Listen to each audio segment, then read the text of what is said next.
জয় শ্রীকৃষ্ণ। রাধে রাধে। নমস্কার বন্ধুরা, আজকে জানতে চলেছি ভালো মানুষদের কেন এত তাড়াতাড়ি মৃত্যু হয়, আর যারা খারাপ কাজ করে থাকে, অন্যের ক্ষতি করে, সর্বদা অধর্মের পথে থাকে, তারাই কেন দীর্ঘায়ু লাভ করে। এই প্রশ্নটা সবসময় আমাদের মাথায় ঘুরতে থাকে। আসলে আমাদের আয়ু কতটা হবে, কতদিন আমরা এই পৃথিবীতে থাকব, তা আমাদের জন্মের পূর্বেই নির্ধারিত হয়ে যায়। আমরা যা কর্ম করি না কেন, মৃত্যুর পর তার ফল আমাদের ভোগ করতেই হবে। কর্ম অনুযায়ী মৃত্যুর পর আমাদের স্থান হয় স্বর্গ অথবা নরকে। আর এই কর্মফল ভোগ করার জন্য আমাদের বারবার জন্ম নিয়ে পৃথিবীতে আসতে হয়। যখন আমাদের কর্মফল ভোগ সম্পন্ন হয়ে যায়, তখনই আমাদের আত্মার মুক্তি ঘটে। মানুষের জীবনে 5টি জিনিস তার জন্মের আগে থেকেই নির্ধারিত হয়ে যায়, আর এই 5টি বিষয় নির্ধারণ করা হয় মানুষের পূর্ব জন্মের কর্মফলের ভিত্তিতে। এর মধ্যে প্রথম হলো জন্ম। মানুষ কোথায় কোন ঘরে জন্ম নেবে তা নির্ধারণ করা হয় তার পূর্ব জন্মের কর্ম অনুযায়ী। পূর্বজন্মে যে যেমন কর্ম করে, সেই কর্ম অনুযায়ী কারো জন্ম হয় খুব ধনী পরিবারে, কারোর বা মধ্যবিত্ত, কেউ আবার গরিব হয়ে জন্ম নেয়।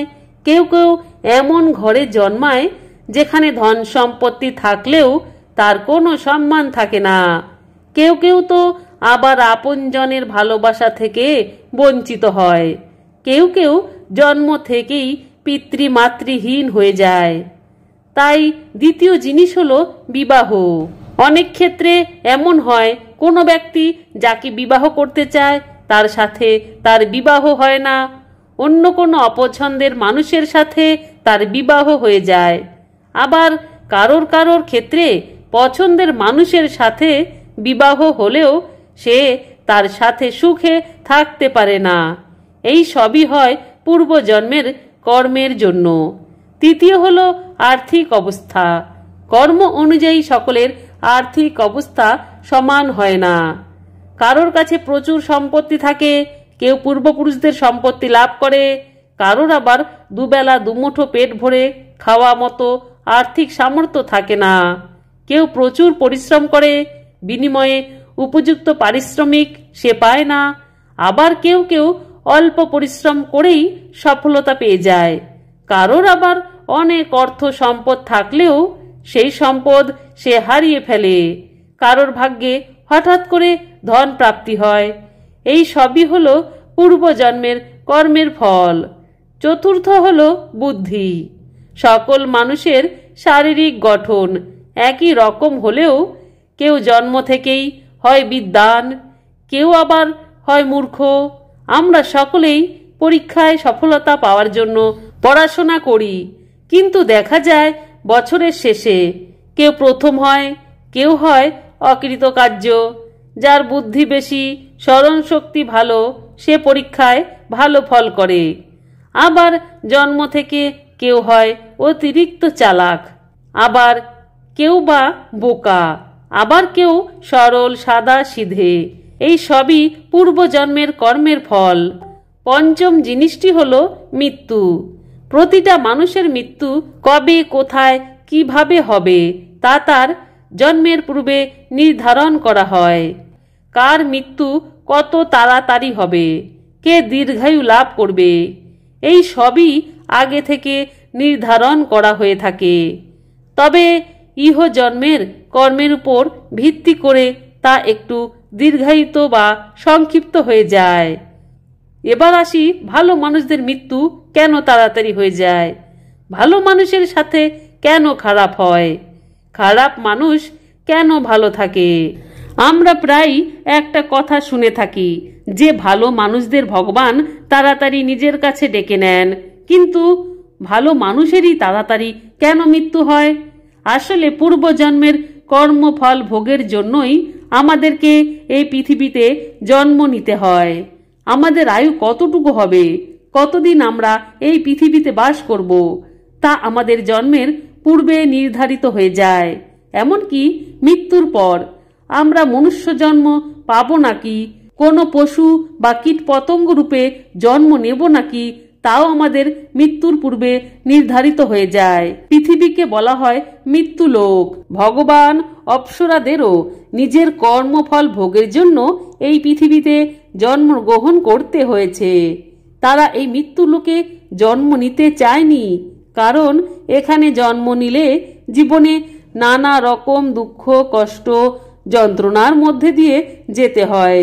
কিন্তু এই মৃত্যু লোকে যারা জন্ম নেয় তারা এক সময় এর মায়াজালে আবদ্ধ হয়ে পড়ে আর এই পৃথিবী ছেড়ে যেতে চায় না। আমরা অনেককেই বলতে শুনি, মানুষ খালি হাতে পৃথিবীতে আসে এবং খালি হাতেই পৃথিবী থেকে চলে যায়। কিন্তু 5টি জিনিস আছে যা মৃত্যুর পর তার সঙ্গে যায়। প্রথমটি হলো মানুষের কর্ম। মানুষ জীবিত কালে এই মৃত্যুলোকে যে যেমন কর্ম করে, তা ভালো হোক বা খারাপ, তা তার সঙ্গেই যায়। দ্বিতীয় জিনিস হলো ঋণ। ঋণ কখনোই মানুষের পিছু ছাড়ে না। মৃত্যুর পরও নরকে এই ঋণ তাকে শোধ করতে হয়, কিন্তু সেখানেও সেই ঋণ শোধ হয় না। ফলে এই ঋণ শোধের জন্য পুনরায় তাকে পৃথিবীতে জন্ম নিতে হয়। এই কারণেই বলা হয় জীবনে কখনো কারোর কাছে কোনো ঋণ করা উচিত নয়। আর যদি কোনো কারণে ঋণ করতেই হয়, সেই ঋণ মৃত্যুর পূর্বে অবশ্যই পরিশোধ করে দেওয়া উচিত। তৃতীয় জিনিসটি হলো পূর্ণ কর্ম।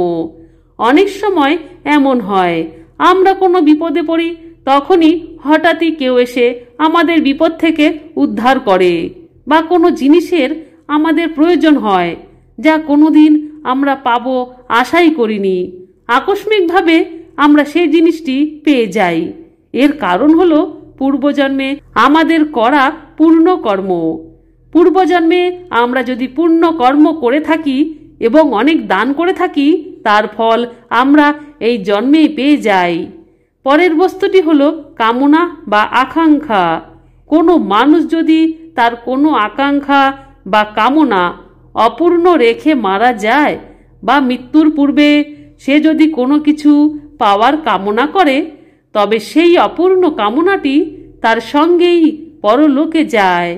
আর সেই আকাঙ্ক্ষা বা কামনা পূরণ করার জন্য তাকে পুনরায় এই পৃথিবীতে জন্মগ্রহণ করতে হয়। এই জন্যই সমস্ত কামনা, বাসনা, আকাঙ্ক্ষা ত্যাগ করে মৃত্যুর পূর্বে ঈশ্বরের সেবায় নিজেকে নিয়োজিত করে ঈশ্বরের ধ্যান করতে করতে আমাদের পরলোকে গমন করা উচিত। শেষ জিনিসটি হলো মায়া। মানুষ যে পরিবারে জন্মগ্রহণ করে থাকে এবং যে শরীর সে ধারণ করে, সেই শরীর ও পরিবারের প্রতি মায়া সে ত্যাগ করতে পারে না। মৃত্যুর পরে যখন আত্মা তার শরীর ত্যাগ করে, পুনরায় সে সেই শরীরে প্রবেশ করতে চায়, কিন্তু যমলোক থেকে আসা যমদূতেরা তাকে বাধা দেয়। তারপরেও কিছুক্ষণ সে সেখানেই থেকে যায়। এরপর যমদূতেরা তাকে যমলোকে নিয়ে গিয়ে পাপ পুণ্যের বিচার করে। আবার যখন মৃত্যুলোকে অর্থাৎ পৃথিবীতে তাকে ফিরিয়ে আনে, তখন সে তার পরিবারের মানুষের আশেপাশে ঘুরে বেড়ায়। নিজের জীবন, পরিবার, পরিজন, নিজ শরীর, সর্বোপরি এই পৃথিবীর প্রতি মায়া সে ত্যাগ করতে পারে না। ফলে এই মায়ার জন্যই তাকে পুনরায় এই পৃথিবীতে জন্ম নিয়ে ফিরে আসতে হয়। জীব যখন মাতৃগর্ভে থাকে, মনে করা হয় যে তখন তার পূর্বজন্মের স্মৃতি তার মনে থাকে। সেই সময় সে পূর্বজন্মের ভালো ও খারাপ কর্মগুলির কথা মনে করে ঈশ্বরের কাছে এই প্রার্থনা করে, জন্মের পর সে আর কোনো রকম পাপ কর্ম করবে না। জন্মের কিছু কাল পরও সেই স্মৃতি তার সঙ্গে থাকে, কিন্তু মানুষ যত বড় হতে থাকে তার সেই স্মৃতি বিলুপ্ত হয়। ফলে মানুষ পুনরায় পাপকর্মে লিপ্ত হয় এবং সে এই জন্ম মৃত্যুর মায়াজালে পুনরায় আবদ্ধ হয়ে পড়ে। মানুষ তার পূর্বজন্মের কর্মফল ভোগ করার জন্যই এই পৃথিবীতে আসে। যতদিন পর্যন্ত তার সেই কর্মফল ভোগ শেষ হয় ততদিন পর্যন্তই সে এই পৃথিবীতে থাকে। আর এই পৃথিবীতে থেকে নানা রকম দুঃখ কষ্ট যন্ত্রণা ভোগ করতে থাকে। মানুষকে সেই যন্ত্রণা থেকে মুক্তি দেওয়ার জন্যই ভগবান তাকে নিজের কাছে ডেকে নেয়। অর্থাৎ পাপী ব্যক্তিরা দীর্ঘ সময় ধরে এই মৃত্যুলোকে থেকে নানা রকম যন্ত্রণা ভোগ করে থাকে, তার পাপের ফল ভোগ করে।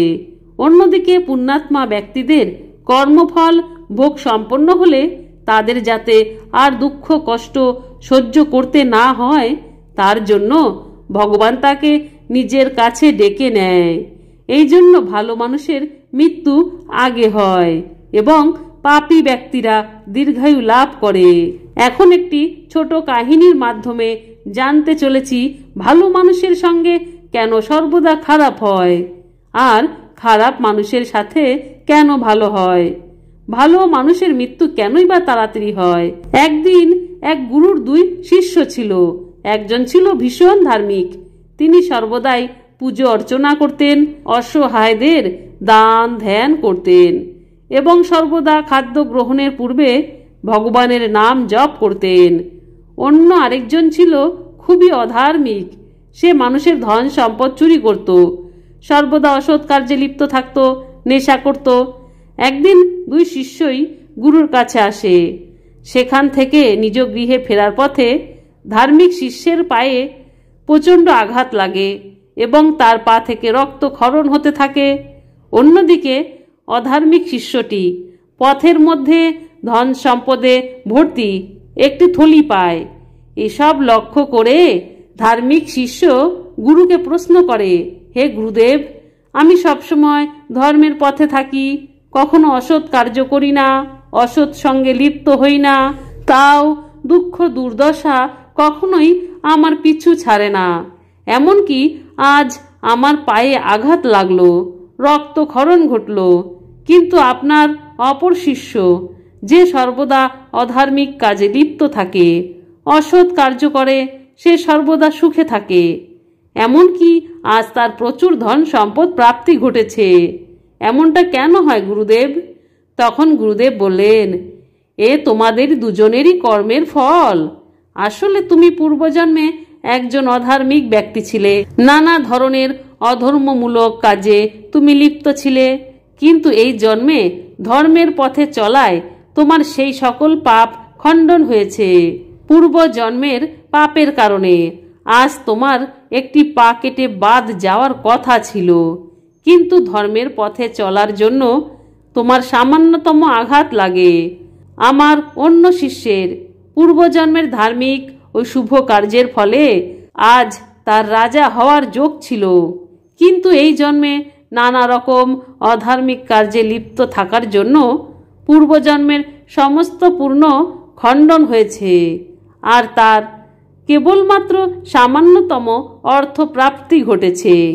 তাই সর্বদা ধর্মের পথে থাকো, অন্যকে সাহায্য করো এবং অধার্মিক কার্য থেকে নিজেদেরকে বিরত রাখো। তাহলে বন্ধুরা, ভিডিওটি এখানেই সমাপ্ত।